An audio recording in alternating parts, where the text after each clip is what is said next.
They're looking for it in all the wrong places. Yeah, yeah, and there's a lot of hindsight looking back on a lot of situations that I was around where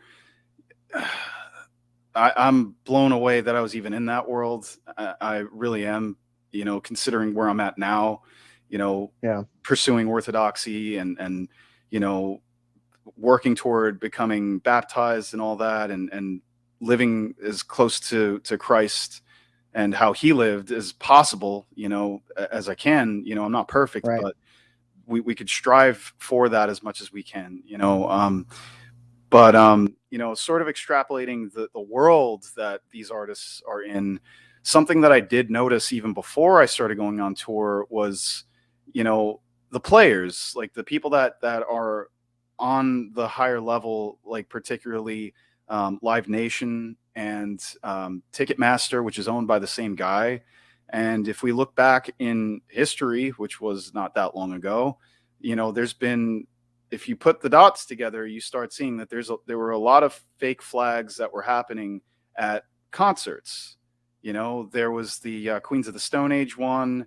I believe that was in France, the Bataclan. Then there was the Ariana Grande one that happened, all Live Nation. And then there was the Vegas event. Then there was that soccer event, all Live Nation, all Ticketmaster. And I mean, look at the name, a Ticketmaster, and they're the master of the ticket, and where is that ticket leading people to? Again, Right. same thing with this really recent concert that took place, with Travis Scott, which obviously, that all these things to a certain degree, yes, they're dark, they're evil, but these again are distractions, these false flags.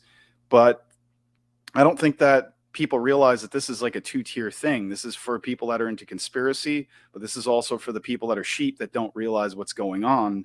And they look at Right. these things and say, oh, we have to have more measures of security and more of a police state, which is absurd, because if you really, really research some of the footage of some of these places, I'm not saying nobody died in these events.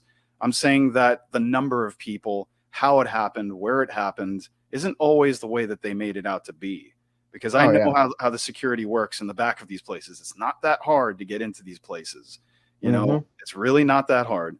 But, if you also do a little bit more research, which one of the particular false flags or fake flags rather, sorry, that I did take a look at that was very interesting was the Vegas one that happened.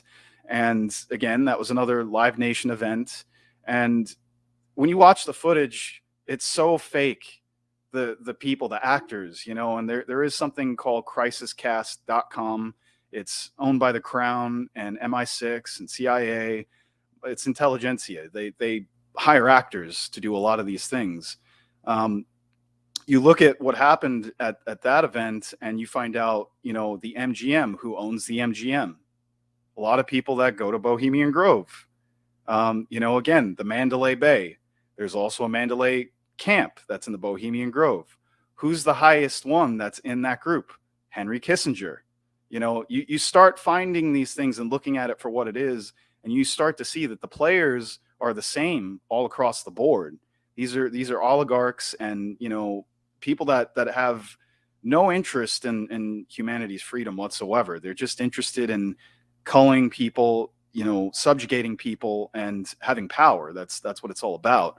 That's why Right. when we take a look at things, we have to take a closer look and see really what the meaning is behind some of this stuff, because there's a lot of symbols that are left behind, a lot of things to pay attention to, not to get, sucked into the void, but just to realize who we're dealing with, and be a little bit more careful when we just jump onto things that, they want us to be sharing on social media. At the end of the day, like they do want us to be sharing this stuff, as far as conspiracy and all that. And I realize that it's more distractions for people, and it's more dividing for the people that don't understand what's going on. So we have to be careful with how we're sharing it. We have to be a little bit more nuanced with that. Yeah, I mean, it just comes down to knowing what you're seeing. I feel like, like if you know what you're looking at, then it's not as it's not as effective as it would be on somebody that let's say, is a teenager that has no idea what this stuff is and just takes it for face value. You know, as somebody that's aware of this kind of stuff, I can watch the mainstream media and not be and not be totally mind messed by it because I know what I'm looking at. You know, I Yeah. understand that it's lies and deception.